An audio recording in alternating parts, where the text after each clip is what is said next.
또 검을 하는데 플라스틱 검이 있었으면 플라스틱을 좀 무게를 증가시켜서 잘 안 부러지게 이렇게 해서 플라스틱 검을 목검을 대신하려면 많이 살 필요가 없거든. 잘 안 부러지게. 그 안에다 철심을 넣어주는 이런 기술 구조도 있어요. 철심이나 가로 세로 들어가도 되고, 무게를 증가시켜 주기 위해서 금속 덩어리를 안에 넣어가지고, 그래서 중량검으로 만들 수도 있고, 이 방식을 사용하시면 제 기술입니다. 제가 면도칼이라든지 모든 칼 제조에 이렇게 기존에 만들어진 제품으로 가로 세로로 뼈대를 넣어주거나 알갱이를 넣어가지고 만드는 기술, 또는 유리석영 코팅, 예사람 유리막 코팅 넣어서 녹슬지 않게 하는 기술을 사용하는데, 이런 면도기도 그렇고 모든 칼 제조의 기술을 사용하시면 제 기술입니다. 이것도 이제 칼이 위하고 아래하고 똑같은 굵기인데요, 윗면을 좀 두텁게 만들어서 이게 하시면 훨씬 더 절삭이 잘 돼요. 이것도 제 기술입니다. 모든 저도 이제 검을 하는데, 검 만드실 때 제 방식대로 하시면 안 되겠습니다. 모든 금속 제조와 고무, 제 방송을 자꾸 이렇게 어디서 보시는 분들이 꽤 있나 본데, 한 사람 들으면 이렇게 다 전파되나? 조회수도 안 많은데,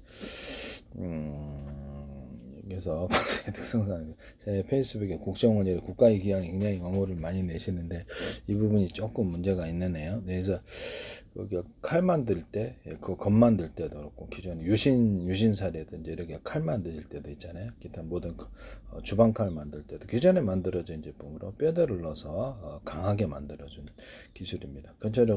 전체적으로 그러면서도 이렇게 또는 다른 소재로, 안에는 좀 튼튼한 소재로 비싼 가격이 좀 단가가 나가겠죠. 아닐 수도 있겠지만 튼튼한 소재로 뼈대를 넣어주고, 그다음에 그것을 다른 금속을 넣어서 이렇게 그것을 칼을 만들면은, 무게는 별로 가벼우면서도 튼튼한, 잘 부러지지 않는 칼이 만들어지는데요.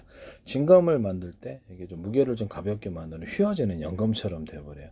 그래서 이거를 뼈대를 이렇게 넣어가지고 이렇게 휘어지지 않게 만들면서도 이렇게 전체적으로 이렇게 금속을 만드시면 되게 가벼우면서도 그렇게 할 수 있는데, 이와 같은 금속 제조는 칼뿐만 아니라 다양한 데 사용할 수 있습니다. 알루미늄 소재 안에다가 스텐 뼈대라든지 다른 종류의 금속을 넣어준다든지, 가로 세로로 또 알갱이를 넣어준다든지, 고무 뼈대, 고무 같은 제품에도 합성 고무를 천연 고무지 못지않게 알갱이를 대중성으로 이렇게 넣어준다든지, 그래서 금속에서 고무성을 덮어서 만든다든지, 안에가 기존에 만들어진 제품이라 또는 다른 소재로 가로 세로 뼈대를 넣어줘, 금속도 돼요. 이 기술을 사용하시면 제 기술이 되겠어요. 이것은 카본 소재 만들 때도 동일하고, 카본 소재는 합성섬유 나일론이나 그런 것들이 가로 세로 뼈대로 들어가거나 가로로 들어갈 수 있어요. 다른 소재도 합성섬유 계통에 다른 세로가 들어가셔도 제 기술입니다.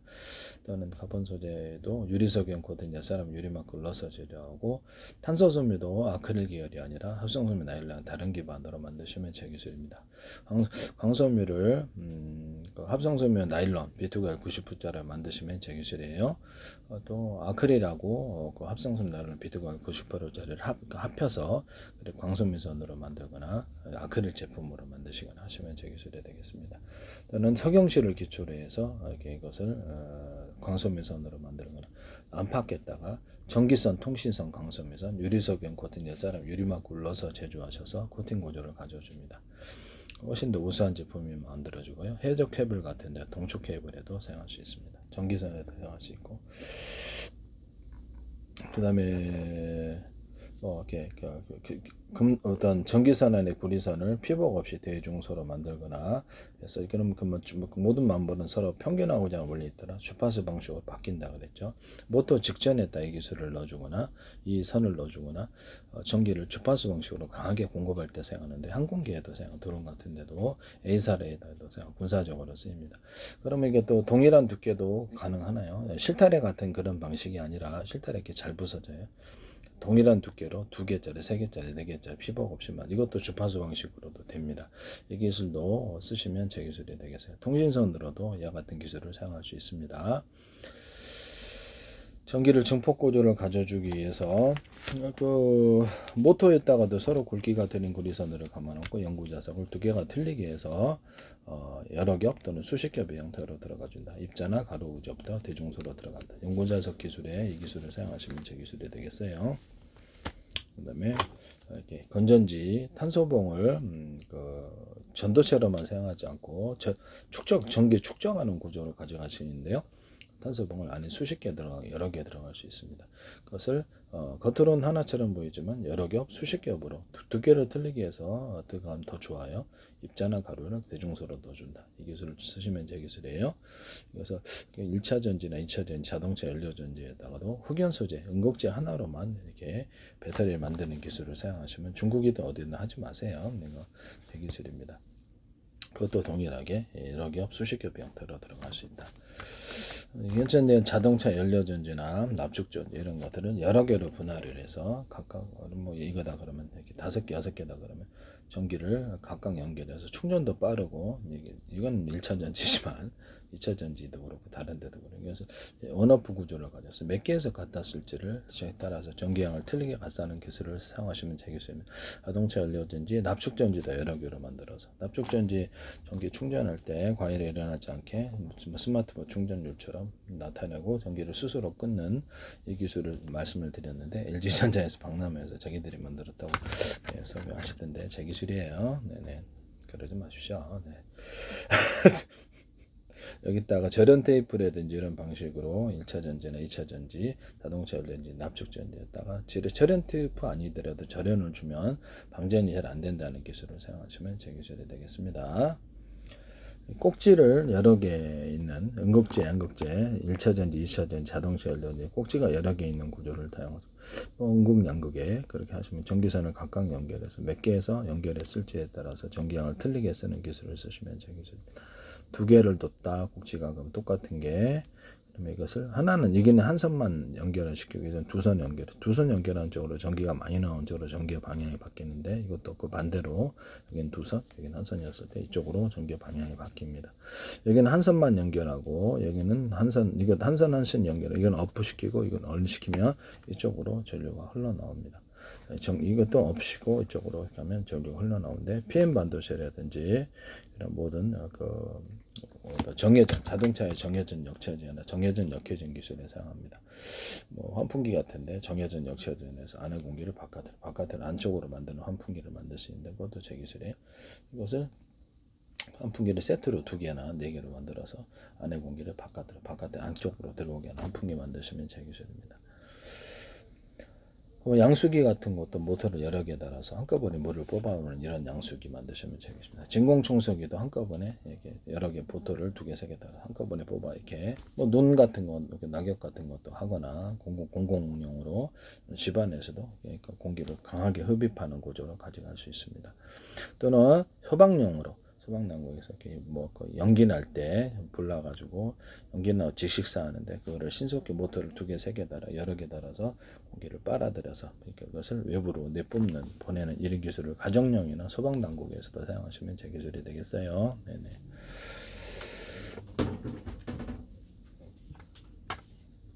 그 다음에 뭐 이런 배터리나 또 파워뱅크인데 또 충전하는 데가 여러 군데 있네. 이것도 배터리인데 충전하는 데 여러 두 군데, 세 군데, 5개, 10군데 무선 방식, 유선 방식 이 기술을 사용하시면 제 기술입니다. 무선도 이제 전파를 서로 파행에 되는 전파를 송수전했던데 같은 전파를 호출 반응만 틀리게 해서 그렇게 할 수 있어요. SK텔레콤에서 어떤 SK 플래닛인가 거기서 블루투스 전파를 서로 다른 방향의 전파를 송수신 하시더라고요. 그래서 이거는 사물 인터넷에서 각각 틀리게 전파로 조정하거나 또는 충전 구조로 가져갈 수 있는데 서로 다른 방향의 전파를 송수신하거나 같은 방향의 전파를 호출 번호만 틀리게 해서 하시면 제 기술을 무단으로 사용하셨어요. 이거 말고도 SK텔레콤의 제 와이파이에다가 서로 다른 방향의 전파를 송수신하는 구조를 사용하시더라고요.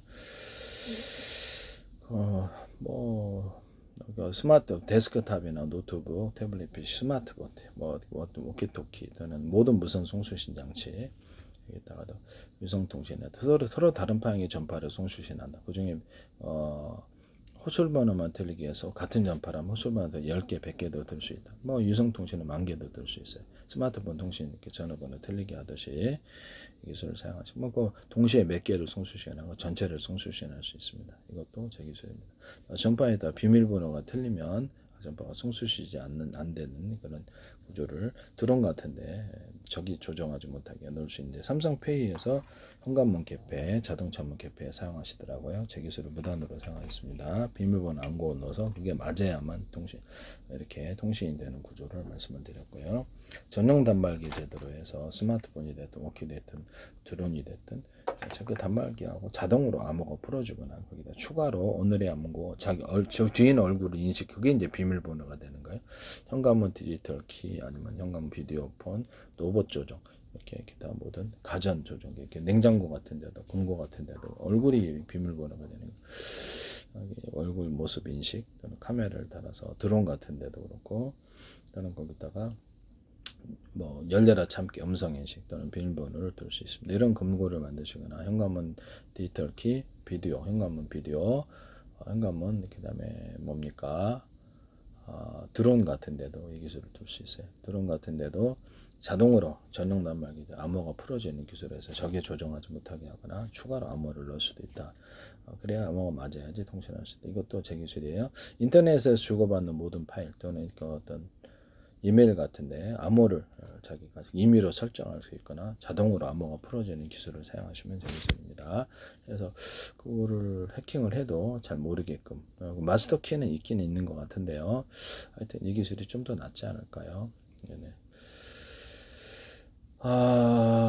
그래서 모든 갤러리나 카메라 기능 이런 것에 얼굴 인식이나 또는 어떤 암호를 인식해서 열려라 참게 또는 비밀번호 방식을 해서 들어가지 못하게 하시는 기술을 사용 해킹에도 보다 도움이 될 텐데 남의 그 어떤 PC에다가 아주 야동 프로그램을 갖다가 넣어줄 수도 있잖아요. 이게 참 모든 그 프로그램들이 다 있는데요. 모든 것을 프로그램에 스마트폰에도 있는데 참 이게 진짜 부담스러운 일이에요. 처음부터 전문가 아닌 이상은. 그래서 수시로 이렇게 인터넷 이거 안에 하드디스크를 좀 살펴봐야 되겠어요. 저는 한 번도 보지 않는 사람인데 개인적으로 파일을 집어넣을 수가 있단 말이에요. 그럼 이게 한 방에 그냥 완전히 족되는 거 아닙니까? 진짜 억울하게 짝이 없을 것 같아요. 그래서 모든 프로그램은 서로 쌍방향 통신이 가능하기 때문에 그 양심에 맡기거나 법률적으로는 모법이지만 모법 이렇게 법률적으로는 불법이지만 이렇게 법 안 지키는 분들이 있어요. 그래서 거기 다 볼 수 있습니다. 모든 프로그램에 사실은 쌍방향 통신 상대방의 컴퓨터나 스마트폰을 보거나 조작할 수 있는 상황이에요. 저도 이제 스마트폰의 원격 통신으로 삼성폰 또는 LG U 플러스 같은데 하실 때 홈캠 하실 때 원격으로 들어와서 조정해 주시거든요. 그래서 이것이 가능하다는 것을 프로그램 파일이 안에 들어있는지 안 들어있는지 우리가 프로그램을 알 수가 없어요. 그렇지만 기술적으로는 매우 쉽게 가능하다는 것을 말씀을 드립니다. 그래서 이게 하여튼 이런 부분을 말씀을 다 사실 그래서 제가 스마트폰 이렇게 계좌를 안 쓰잖아요. 스마트폰 계좌를 쓰지 않고 지워버렸어요. 그래서 스마트폰을 갖다가 이렇게 내 계좌를 다 보고 있을 수도 있잖아요. 계좌를 다 보거나 움직여서 계좌를 빼거나 이렇게 해서 그래서 저는 그걸 안 쓰거든요. 그래서 저는 데스크탑으로 전용 단말기로만 씁니다. 네네. 그것도 완전하진 않지만 현실적으로 뭐 어쩔 수 없잖아요. 네네. 완전하진 않아요. 이 기술도 제 기술이 되겠습니다. 그 다음에 뭐든 스마트폰이나 데스크탑 이런데 뭐 오키토키 같은데 사진이나 동영상 방식으로 이메일 기능을 주시면 제 기술입니다. 그래서 부재중 통화 메시지를 남기는 식으로 모든 그 스마트폰 동영상 메시지를 남기신 걸로도 메시지가 전달이 가능하죠. 언제 문자 쳐요? 이런 방식으로도 해서 문자를 대신해서 이렇게 할 수 있고요. 뭐 이메일 기능을 스마트폰에다 넣어서 스마트폰에서 인터넷망을 이용해서 데스크탑으로 이렇게 보낼 수 있게 하시면 되겠습니다. 언제 문자를 치냐고. 그래서 딱딱 찍어가지고 문자 보내버린다니 너무 편할 것 같죠. 이메일로 보내는 기능. 이것도 제 기술이 되겠습니다. 그리고 통신 보안에 있어서 뭐 모든 프로그램 마이크로소프트가 됐던 모든 프로그램에서 자신의 프로그램을 해당되는 사람 외에 얼굴 인식, 음성 인식, 비밀번호 외에 쓰지 못하게 하는 기술을 사용하시면 제 기술입니다. 또는 그거를 해당되는 PC를 보안 프로그램이 있다. 그럼 보안 프로그램이 여기서 해당되는 키보드에서만 들어오는 명령 그거 외에는 다른 데가 이렇게 조작을 가하지 못하도록, 가령 이제 마이크로소프트 운영 체제를 건든다든지 고객님 이렇게 들어오는 사람들을 왜 필요 이상의 기능 활동을 하는 그런 걸 살펴봐 통신을 끊어버리는 기술 구조를 쓸 수 있는데요. 다른 서버를 가지신 이런 사이트에서도 이 기술을 사용할 수 있습니다. 일련 번호를 다 부여하고 들어오는 신호에 대해서 그 신호를 표시하며 불법적인 활동에 대해 자동 차단시켜버리는 기술을, 그것도 경고 기능을 경고를 이렇게 떠주는 거죠, 화면에. 이 기술을 사용하면 되게 편리할 것 같은데요. 그것도 제 기술이 되겠습니다. 네, 그것을 사용하시면 안 되겠어요. 네네. 네, 그렇습니다.